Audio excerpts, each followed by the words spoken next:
Ramya warning ఇవ్వటంతో media వాళ్ళంతా అక్కడి నుంచి వెళ్ళిపోతారు. "ఏం చేస్తున్నారు నిషి మీరు? అర్థమవుతోందా?" అని కౌశికి, ధాత్రి, కేదార్ నిలదీస్తూ ఉంటారు.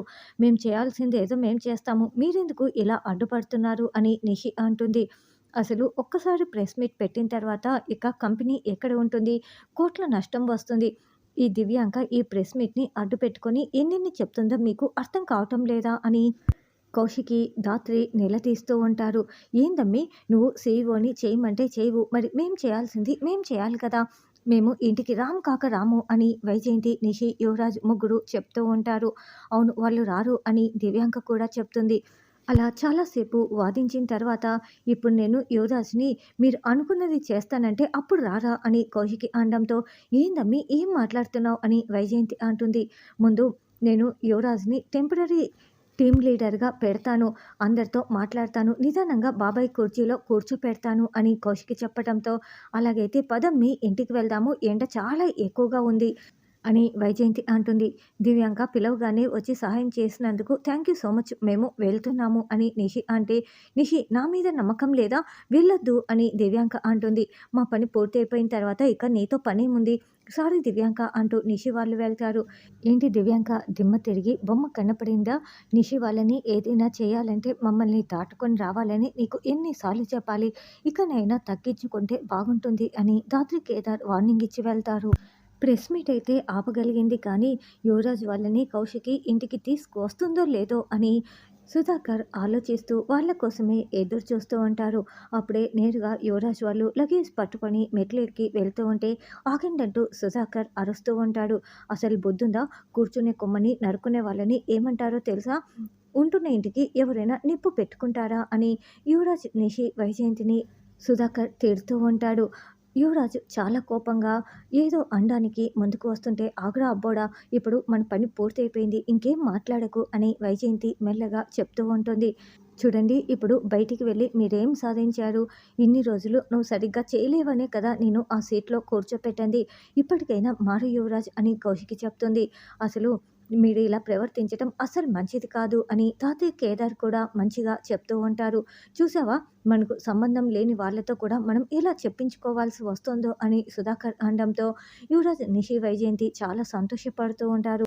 "అంటే ఏంటి మావయ్య మాకే సంబంధం లేదంటున్నారా? మేము ఈ ఇంటి వాళ్ళం కాదా?" అని ధాత్రి, కేదార్ బాధపడుతూ అడుగుతూ ఉంటే "అంతే కదమ్మా! నన్ను నట్టేట ముంచారు. నన్ను నమ్మించి మోసం చేశారు.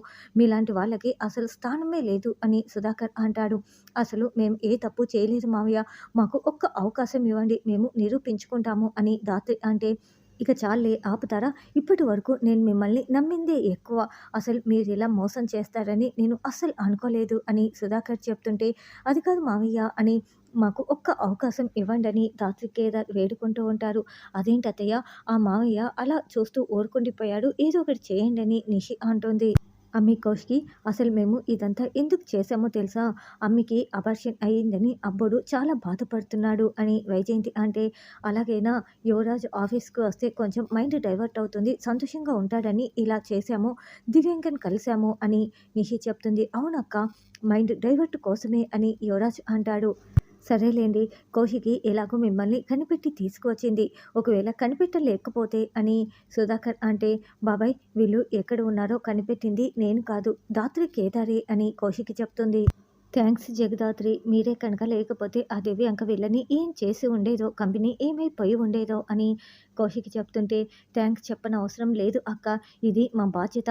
నా తమ్ముడిని దారిలో పెట్టడం నా బాధ్యత" అని కేదార్, ధాత్రి ఇద్దరు చెప్తూ ఉంటే "మీరు ప్రవచనాలు చెప్పటం ఆపితే మేము లోపలికి వెళ్ళి రెస్ట్ తీసుకోవాలి. అసలే కాళ్ళు లాగేస్తున్నాయి" అని నిషి అంటుంది.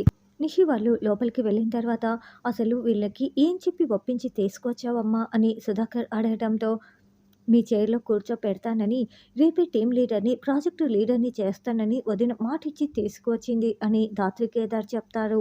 బోర్డ్ ఆఫ్ మెంబర్స్‌ని ఒక్కొక్కరిని పిలిపించి "నేను ఏదో ఒక విధంగా ఒప్పిస్తాను బాబాయ్" అని కౌశికి చెప్తుంది. తర్వాత ముగ్గురు గదిలో చేరి "యెస్ మనం అనుకున్నది సాధించాము. అంతా దివ్యాంక వల్ల సాధ్యమైపోయింది" అని హైఫై ఇచ్చుకుంటూ ఉంటారు. అప్పుడే దివ్యాంక దగ్గర నుంచి ఫోన్ కాల్ రావడంతో "థ్యాంక్ యూ దివ్యాంక నీ వల్లే సాధ్యమైంది" అని నిషి చెప్తుంటే "పోలీసులు నా ఎక్విప్‌మెంట్ మొత్తం కూడా పట్టుకెళ్ళిపోయారు. 20, 30 లక్షలవుతుంది. మర్యాదగా నాకు డబ్బులు కట్టు" అని దివ్యాంక అంటుంది. అదేంటి మేము నిన్ను పిలిచామా? లేదు కదా! నువ్వే అక్కడికి వచ్చావు. నీ ఎక్విప్‌మెంట్ మొత్తం కూడా పట్టుకెళ్ళిపోతే నేనెందుకు డబ్బులివ్వాలి? అది కూడా పార్టీ అడిగి ఇస్తాను. అంతేకాని 20, 30 లక్షల సామానంటే నేనెక్కడి నుంచి ఆ వీడియో కెమెరాలన్నీ పట్టుకొచ్చి ఇచ్చేది? సరే ఉంటాను అంటూ బాయ్ అని ఫోన్ పెట్టేస్తుంది. నిషి నువ్వు నన్నే వాడుకున్నావు కదా! చూస్తూ ఉండు. నువ్వు నా కాళ్ళ దగ్గరికి వచ్చేలా నేను ఎలా ప్లాన్ చేస్తానో అని దివ్యాంక అనుకుంటూ ఉంటుంది. అసలు ఈ నిషి వాళ్ళు కడుపుని అడ్డం పెట్టుకొని చాలా ఎక్కువ చేస్తున్నారు ధాత్రి. వెంటనే వాళ్ళ బండారం బయట పెట్టాలి అని కేదార్ అంటే, అవును ముందు ఆ డాక్టర్ ద్వారా నిజం బయట పెట్టించాలి అని ధాత్రి అంటుంది. వెంటనే కేదార్ గొంతు మార్చి హాస్పిటల్‌కి ఫోన్ చేస్తాడు.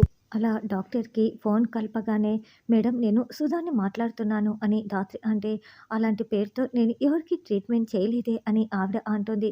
మీరు నాకు ట్రీట్మెంట్ చేయలేదు. కానీ మా అత్త కూతురు కడుపుతో ఉన్నానని వాళ్ళ ఇంట్లో వాళ్ళకి అబద్ధం చెప్పింది. మీకు 5,00,000 డబ్బు ఇస్తాము. కడుపుతో ఉందని మీరు కూడా అబద్ధం చెప్పాలి అని ధాత్రి చెప్తుంటే, నేను డాక్టర్‌నయ్యింది నన్ను డబ్బులతో కొనాలని చూస్తారా? నేను మిమ్మల్ని పోలీసులకి పట్టిస్తాను. ముందు ఫోన్ పెట్టేయండి అని ఆవిడ తిట్టేసి ఫోన్ పెట్టేస్తుంది. ఏంటి ధాత్రి ఇలా జరిగింది అని కేదార్ అంటే, అంటే నిషి అవన్నీ ముందే ప్రిపేర్ చేసి ఉంటుంది అని ధాత్రి చెప్తుంటే, అంతకుముందు జరిగిన సంఘటన చూపిస్తూ ఉంటారు. జగదాత్రి మీకు ఫోన్ చేస్తే ఖచ్చితంగా మిమ్మల్ని టార్గెట్ చేస్తుంది. తిట్టి ఫోన్ పెట్టేయండి. నేను చెప్పినట్లు చెప్పండి అని నిషి ప్లాన్ ప్రకారమే ఇప్పుడు డాక్టర్ చెప్పి ఉంటుంది. ఏంటి బాబాయ్ బాధపడుతున్నారా? అని కౌశికి బయట కూర్చొని ఆలోచిస్తున్న సుధాకర్ దగ్గరికి వచ్చి అడగటంతో, అసలు జగదాత్రి, కేదారు ఈ ఇంటికి ఎంత చేశారో నాకు చాలా బాగా తెలుసు.